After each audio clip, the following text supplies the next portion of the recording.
రఘురామకృష్ణరాజు గారి పంతం ఏంటంటే, ఒకటి తన మాట వినని జగన్మోహన్ రెడ్డికి తన సత్తా ఏంటో చూపించేశారు.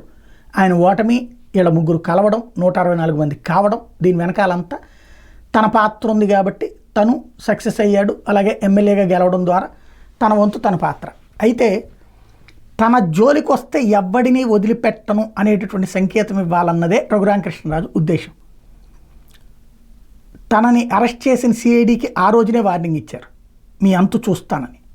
తాజాగా కేసు పెట్టించగలిగారు. తను ఇప్పుడు అధికార పక్షంలోకి వచ్చి వైసీపీ ప్రతిపక్షంలోకి వెళ్ళడం వల్ల ఆయన పంతం ఒకటి సునీల్ని దెబ్బతీయాలి, రెండవది విజయ్ పాల్ని దెబ్బతీయాలి. విజయ్ పాల్కి అయితే ప్రస్తుతం ముందస్తు బెయిల్ ఇవ్వలేదు, బట్ నోటీసులు ఇచ్చారు, వివరణ తీసుకోవడానికి సిద్ధంగా ఉన్నారు. మరి ఈ లోపుగా అంటే రఘురామకృష్ణరాజుకి మంత్రి పదవి రాకపోయినా పర్లేదు, కానీ తన పగ తీరాలి, తన కసి తీరాలి అన్నటువంటిది కోరిక. తనని అరెస్ట్ చేసినటువంటి విజయ్ పాల్ని జైలు పాలు చేయాలి, తనని పంపించినట్టే ఆయన జైలుకి పంపించాలన్నది ఆయన కోరిక. మరి నెరవేరుతుందా లేదా, చంద్రబాబు నెరవేరుస్తారా లేదా, ఇది చూడాల్సి ఉంది.